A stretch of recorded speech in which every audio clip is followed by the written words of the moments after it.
All right, well, good morning. We're going to talk about natural gas today, obviously. What I have on the screen here is a graph of the gross natural gas withdrawals within the U.S. Since 1980.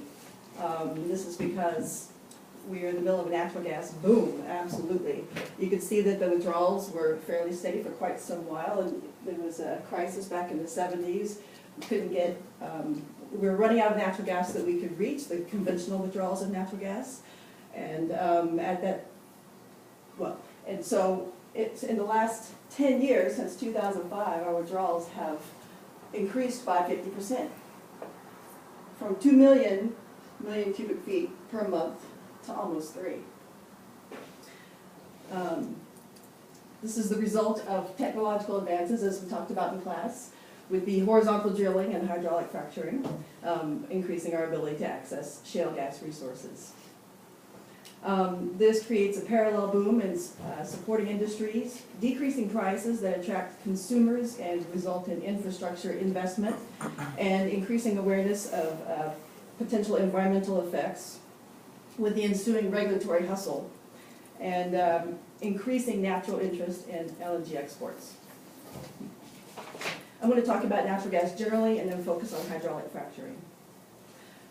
Natural gas is a product of the decomposition of organic matter that has been trapped underground and exposed to intense heat and pressure through geologic processes over millions of years. Oil and coal are also a result of this process. Natural gas is comprised primarily of methane and can also contain ethane, propane, butane, and pentane.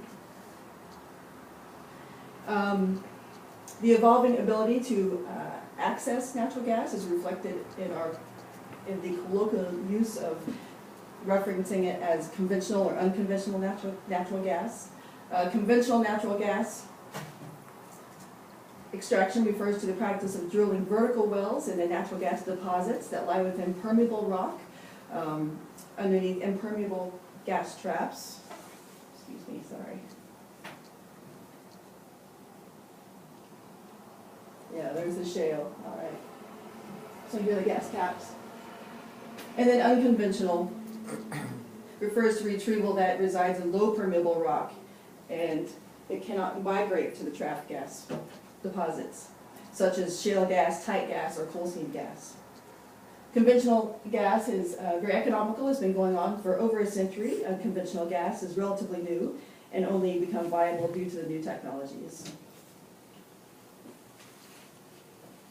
In the 70s, conventional gas resources significantly declined, as I talked about, and in response to the impacts of the shortage, Congress funded the Unconventional Gas Research Program, which included the Eastern Gas Shale Project. The project's objectives were to find out basically what there is to get and how to get it. Its objectives were to develop an inventory of domestic shale gas resources, to determine recoverable reserves, and identify effective and low-cost technologies. The Department of Energy worked in partnership with the private sector and managed the project to lead the research and technological development of unconventional gas for decades. You can see that in 1986, we have a horizontal well first drilled in West Virginia, public-private partnership. 1991, this is fuel gas, subsidized Mitchell Energy's first successful horizontal well. George Mitchell, as Dean Zillman likes to tell us that story. And then in the 90s, commercial shale gas becomes a regular practice. The extensive research effort made unconventional natural gas economically feasible, and the combination of the horizontal drilling and hydraulic fracturing became common practice. After this time, the public funding decreased and private sector picked up the tab and continued with the research because they were starting to make money.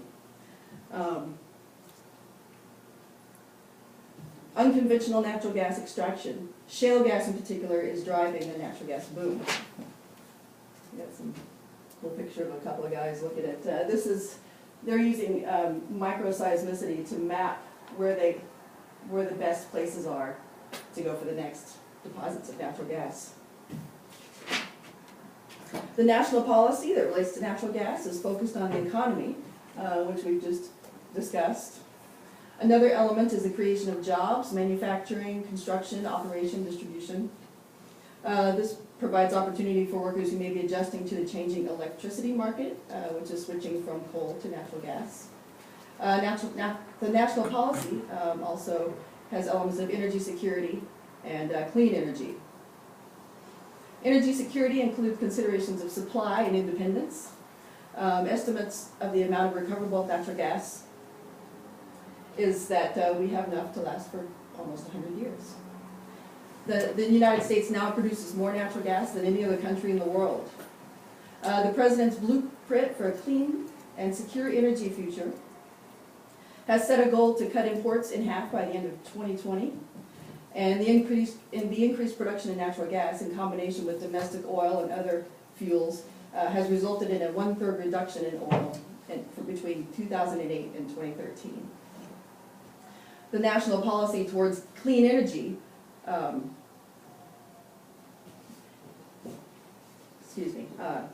because natural gas is a fossil fuel and a greenhouse generator, it's technically not part of the clean energy sector, but it's cleaner than coal and oil for electricity generation. It's interesting to see how the different agencies treat natural gas. The Department of Energy and the Department of State hold it out positively as a solution, while the EPA features it more in the climate change column. Some consensus is built around the idea of natural gas as a bridge solution. If any of you heard Elliot Cutler speaking last year, you heard him talking like this, until we get more renewables in the mix. Electricity generation is quickly switching from coal to natural gas. The President has put forth incentives for cleaner ways to use natural gas in generation. For example, in 2013, the President's budget allowed a $25 million prize for the first natural gas combined cycle power plant to integrate carbon capture technology. Another area where natural gas may be of benefit is automobiles. The federal government has a continuing goal to develop natural gas as a transportation fuel. The President has committed to contribute to an already growing infrastructure supporting natural gas vehicles by providing funding for financial incentives for purchase of natural gas vehicles, research into safety, and funding for natural gas fuel deployment communities. Natural gas as a clean energy source also depends on environmental safety. Excuse me, I've been keeping up with my breathing here.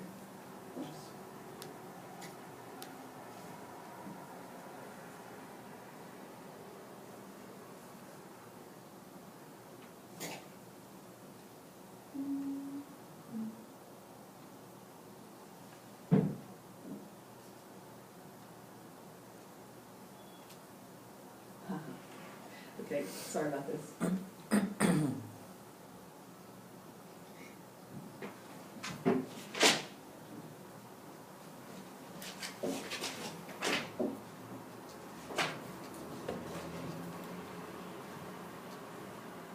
Although production is high enough to drive prices down, investment continues and shifts into use.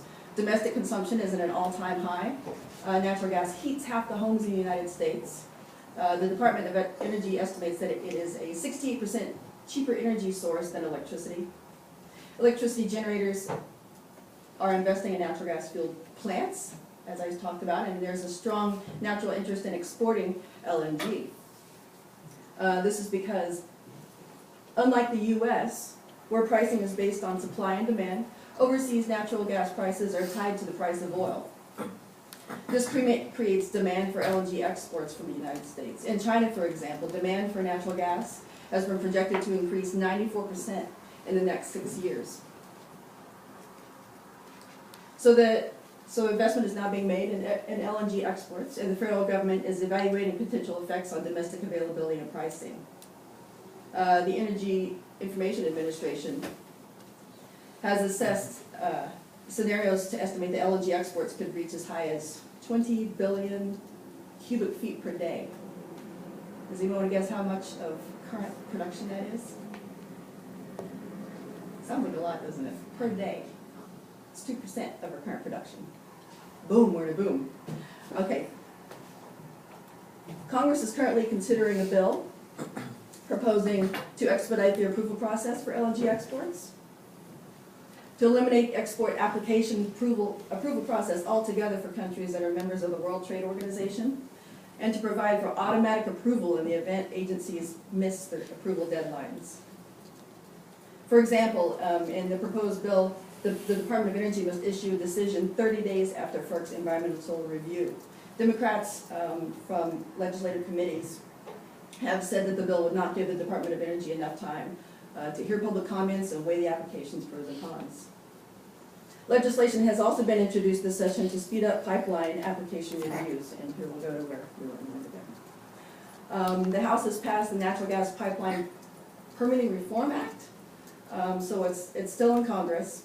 It limits FERC to 12 months to make a decision on pipeline project applications, but the White House has characterized the proposed time caps as rigid and unworkable, and the President's advisors have said they would recommend a veto of that bill if it reaches the White House.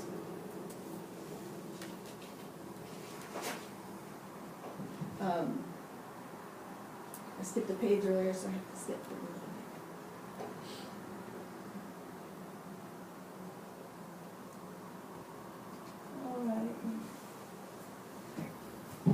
All right, so the use of hydraulic fracturing techniques is a very significant public policy issue because there are safety concerns and it's actively being addressed by the federal government. The EPA acknowledges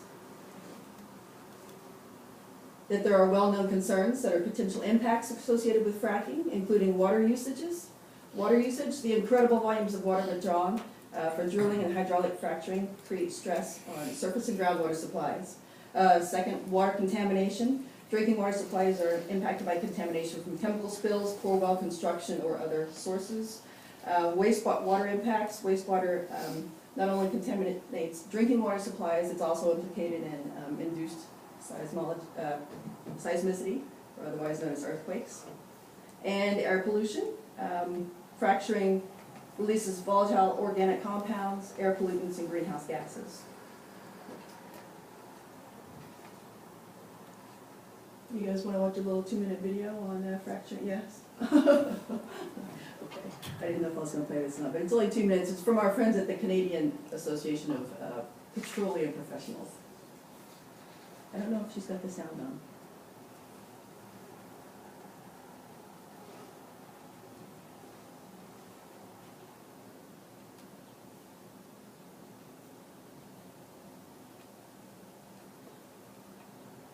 She does not have the sound on.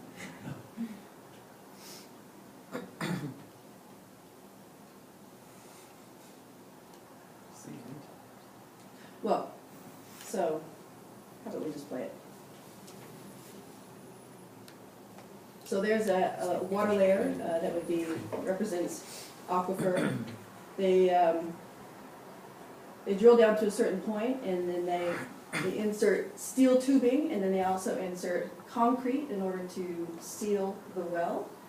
Once they get that complete at that point, they drill down much farther. The hydraulic fracturing goes on anywhere between 3,000 and 13,000 feet. Most domestic wells are much shallower than 1,000 feet.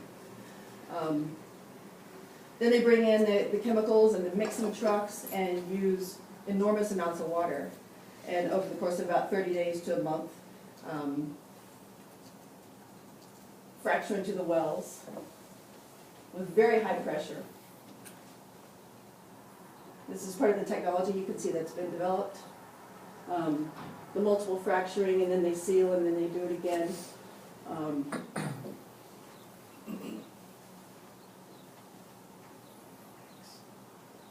These cracks, right here it's indicating the microseismicity that occurs when fracturing goes on, which really cannot be felt at the surface. That's actually a way that they create those maps that you saw earlier, the 3D maps. Here it's talking about the fracturing fluid is mostly water and some sand as a propellant to keep the cracks open, and the additives are a very small percentage of the fracturing fluid. And then And then the well starts producing. First, it's got flow back from what they injected into the well, and then with the low pressure that's created, the natural gas and everything that comes with it starts producing from the well. And once a well has been drilled and fractured, it can produce for up to 30 years without having to frack it again.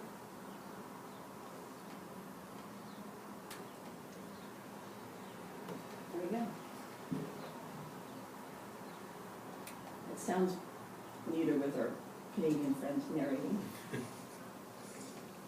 All right. The amount of water typically used for each horizontal shale gas well is 2 to 4 million gallons and up to 13 million. 5 million gallons is equivalent to what a community of 50,000 people would use in one day.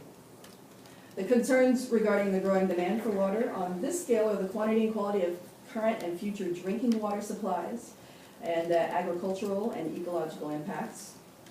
As more wells are drilled every year and more localities face drought conditions, regulators struggle to obtain information about aquifer withdrawal amounts for planning purposes. Wastewater can be reused and recycled, but this is not required and it's expensive. California's current drought, as you guys have all heard about, is shining a spotlight on the issue. This month, news outlets have flashed the headline that 70 million gallons of water were used for fracking in California in 2014, which is actually not a whole lot, but it's a touchy point. And then there's a related issue of agricultural irrigation. Farms don't have enough water for the crops in California specifically. There are a group of farms in California that are actually buying wastewater from drillers to water their fields. And they said, we don't know what's in this. They don't tell us. There's just the salt might build up in the soil. In a couple of years, this could be a problem. It's kind of scary. And with regard to water use, ecological impacts are a possible concern for water systems already stressed out by drought, etc. But there's not currently enough information to predict ecological risk. Water is contaminated by fracking chemicals and the more toxic wastewater. In surface water, we can have spills. Groundwater can be contaminated by faulty well casings and detention pond leaks. Studies have generally ruled out that deep earth fracking alone impacts water quality. Contamination claims tend to be settled out of sight, which makes diagnosis of the problems more difficult. The drilling companies claim that contamination cannot be established because the offending compounds exist naturally. And the EPA has tried to address this issue, but the industry has undermined their attempts to gain baseline water quality data.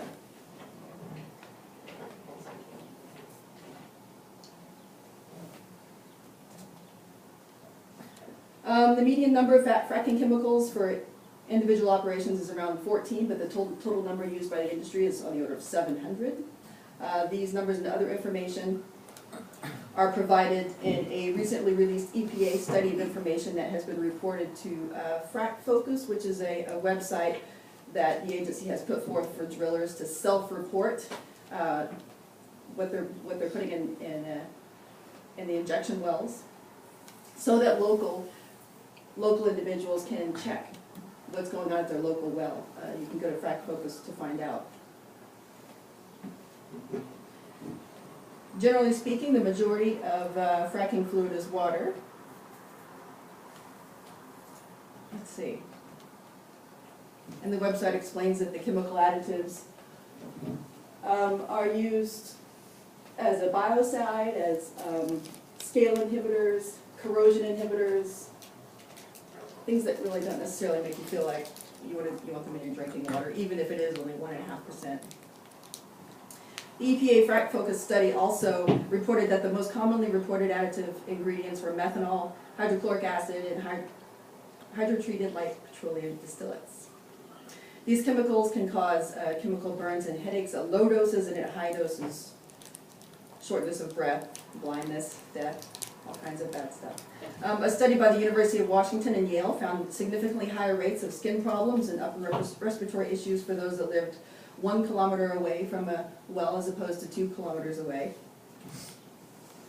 Another study published in the Journal of Environmental Health found that fracking is not being done safely where the study took place in 5 states because of high levels of benzene, formaldehyde, and hydrogen sulfide.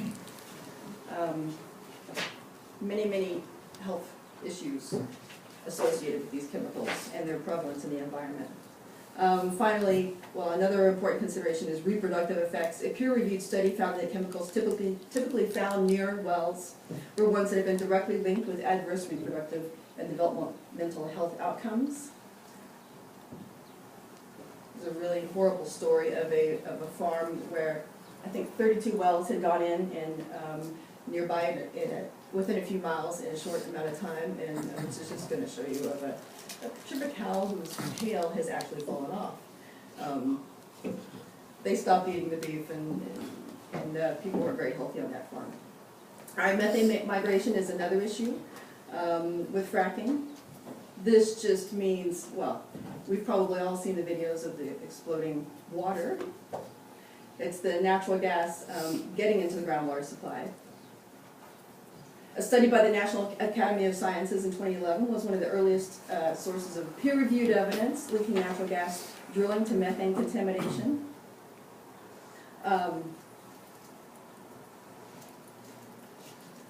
Non-disclosure agreements typically accompany contamination lawsuit settlements, but about a year after that study,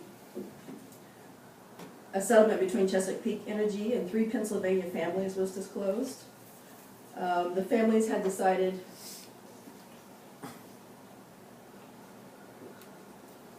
let me back up and say that the methane migration has been shown to come from the wells themselves.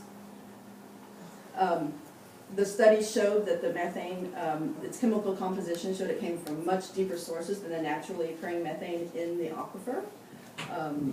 So they linked the methane migration not with any activities near the surface, but with the deep drilling and the migration of the methane up next to the wells themselves. And this indicates some of the methods by which methane can go through concrete, etc. But the settlement between Chesapeake Energy and 3 Pennsylvania families was disclosed. The families had decided to let everybody know what happened. The families all signed leases allowing Chesapeake to drill beneath their land. Afterward, the water wells turned muddy. This is actually a shot taken of the road that they live on. You can see drilling pads here and here and here, detention ponds here, and then you've got residences there. They filed suit, and the case was resolved in arbitration as required by the lease contracts. The settlement amount was $1.6 million. It covered the purchase of their homes. The gas company actually bought their homes, but their attorney thought they should get more for the extra trouble they went through. Hydraulic fracturing impacts wastewater. Hydraulic fracturing. Wastewater from hydraulic fracturing is much more voluminous than the injected fluids that they use to create the wells. Unlike the fluid that's injected into the wells, the flowback fluid can contain arsenic, selenium, and sometimes radioactive elements. This is managed through underground injection, treatment and discharge, and recycling. Deep underground injection is problematic because this is where we have the earthquake risk. And the detention ponds are also problematic because they have been shown to be a source of groundwater contamination. An EPA study has found high concentrations of benzene, xylene, gasoline, diesel, other hydrocarbons in the vicinity around these.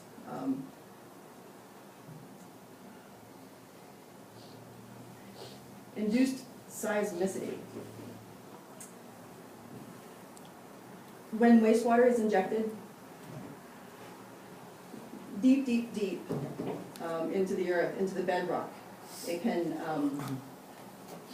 impact the natural fault lines that are all over very deep in the earth, and the pressures of fault lines usually have enough friction to keep them together, but the massive amounts of wastewater that are injected deep into the earth reduces that friction and creates a slip, and this is where you have the earthquake issue. The total number of magnitude 3 or greater earthquakes in the middle and eastern part of the country was about 21 per year, and then started taking off after 2009. We call this the hockey stick. In Oklahoma, by the end of 2014, the daily rate of magnitude 3.0 or greater earthquakes was roughly equivalent to that of the annual average up until 2008. Annual average before 2008 equals daily rate after 2009. I grew up in Oklahoma, I never felt an earthquake.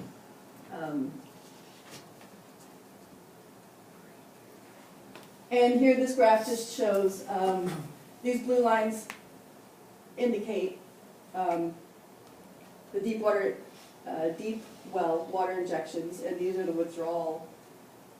These indicate the withdrawals, and these indicate the swarms of seismicity that are more associated with the injection than with the withdrawal wells, which are where the fracking takes place. Air quality. Toxic air pollutants originate from hydrocarbon emissions at the well. Here you can see just again how close you have residences to drilling wells. Radioactive materials and hydrogen sulfide are deep earth toxins that can be brought to the surface along with fracking chemicals, and they all impact air quality. Hydrogen sulfide is damaging to the central nervous system and can be lethal at higher concentrations. Other chemicals, benzene, toluene. A study commissioned by the West Virginia Department of Environmental Protection found that at many sites, a 600-foot distance, which is higher than the distance set by many states, still resulted in benzene concentrations above the minimum risk level set by federal agencies. Natural gas is also a fossil fuel that, while less polluting than coal or oil, still results in greenhouse gas emissions when burned. While some government reports focus on the reductions in methane greenhouse gas emissions, others point to the increased number of natural gas wells as a major contributor to increasing methane levels. This is an important question because methane is 20 times more effective at trapping heat than carbon dioxide.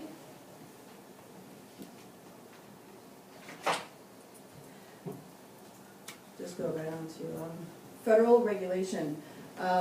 The federal government has developed many levels of coordination and research, but they're not quite keeping up with the boom that's going on. In 2008, residents near Pavilion, Wyoming, informed the EPA of their bad odor and taste of the water.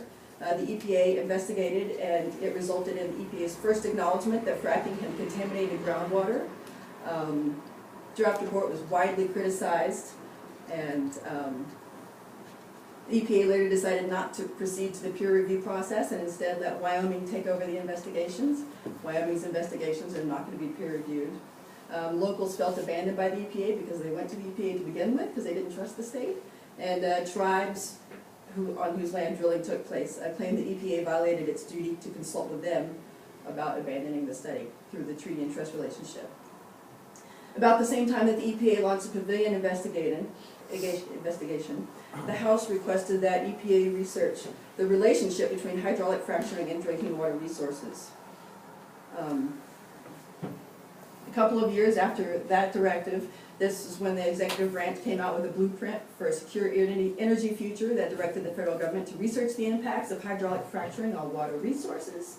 Next year, there was an executive order that established a high-level interagency working group which functions to coordinate policy, engage in long-term planning, and promote communication with stakeholders. And in response to the blueprint document, the Departments of Energy, Interior, and the EPA jointly signed a memorandum of agreement that described their relative roles in partnering and collaborating. They came up with a steering committee and a multi-year research plan. They completed the multi-year research plan last year.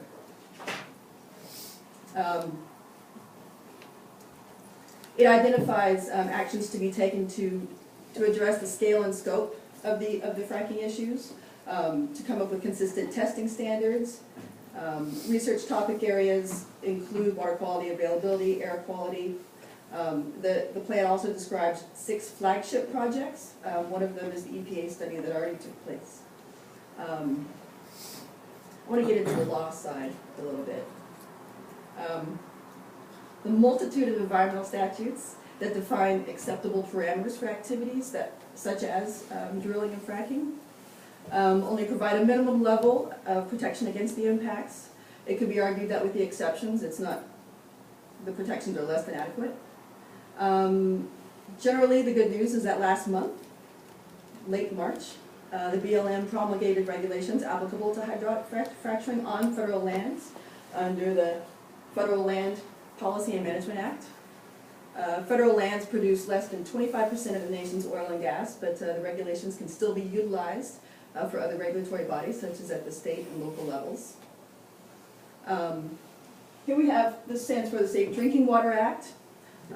It authorizes EPA to ensure the safety of drinking water, but it only applies to public drinking water systems, which is not where a large part of the fracking takes place. In the areas where it does apply to fracking, there was a 2005 Energy Policy Act that accepted fracking out of the Safe Drinking Water Act, except if they use diesel fuel in fracking, and that gave big companies like Halliburton an opportunity to say, we made an agreement with the EPA that we won't use diesel fuel in fracking.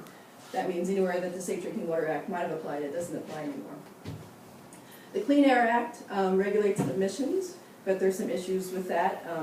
Naturally occurring hydrocarbons can't be used in determining whether a well should be regulated. CERCLA, RCRA, TSCA. CERCLA is a liability statute, Comprehensive Environmental Response Compensation and Liability Act. Chemical fluids injected for production that are authorized by state law, as well as crude oil and natural gas, are accepted from CERCLA liability. Drilling fluids and produced water are exempted from RCRA, and RCRA does not classify exploration and production wastes as hazardous wastes. As far as the Toxic Substances Control Act, EPA plans to begin a public participation process to determine which hydraulic fracturing chemicals can be regulated under the Act and how the reporting can best be completed. This is a result of a petition by interest groups that they will start this rulemaking. The Endangered Species Act typically has not been used to protect against drilling activities.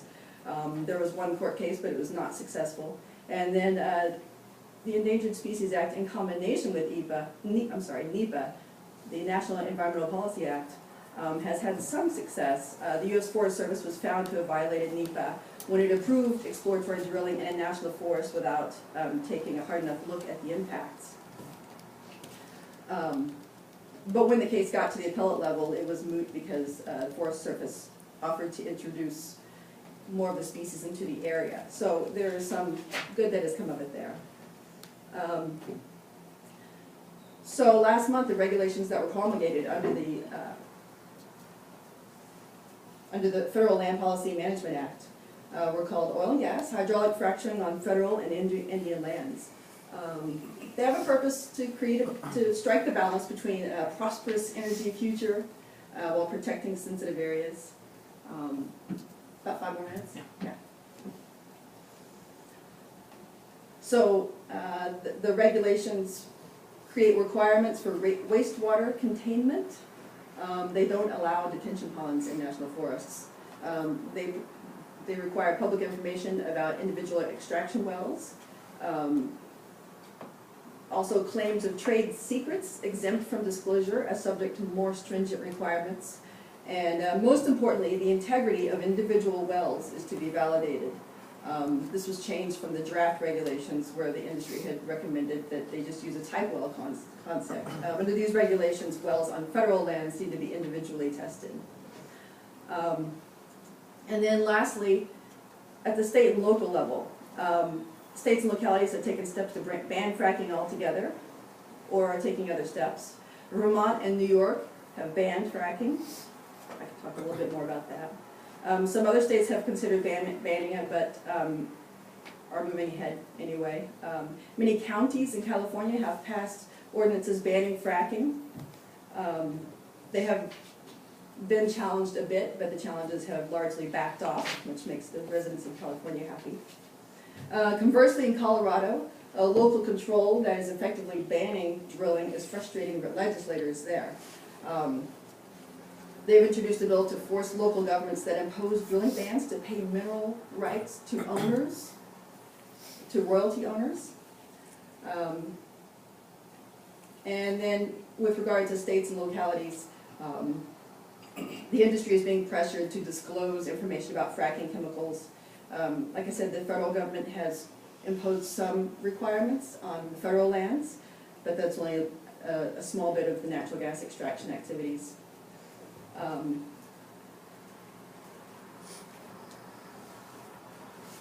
There's other action going on at the state level, but I just want to recap with 6 points.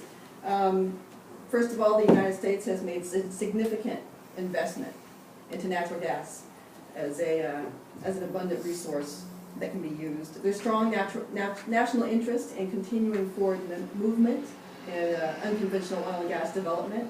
Legislation is paving the way for LNG exports. Research into impacts on human health and the environment is going on, but it's largely lagging behind. Fifth, new regulations have provided a start to regulating hydraulic fracturing. And lastly, states and localities should be proactive in implementing any further desired protections. Time for a couple questions. I'll throw out the one, is President Obama triangulating well enough between the EPA, watch out for the environmental index, the Department of Energy, go ahead with it?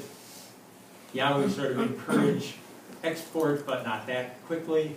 Well, I think that we are encouraging export. I think what they're doing with regard to, the fact that new regulations just came out, they can hang their hat on that a little bit, but they don't reach farther than the federal lands. What seems like is the biggest issue is that the research efforts are lagging behind. So, natural gas is just booming. It's taking off. The horse is out of the barn, right? And so I think, Obama, the administration is really, they're pro natural gas. They just want to make sure it can be developed in the safest way, and so they're supporting these coordinated efforts among the agencies. I just think they're lagging behind. And it's also encouraging the western states' interest in let us get control of the federal public lands. We'll be much faster, speedier in making licensing, regulating decisions. Yeah. Is this a long-standing issue way before fracking? Yes. Popped into And they're getting control, like I said, at the local level. States that have banned fracking, they haven't been challenged yet. Counties in California, cities in Colorado. It's all playing out. Very good. Thank you. Yes. Yeah. Did you have a question? No, not really.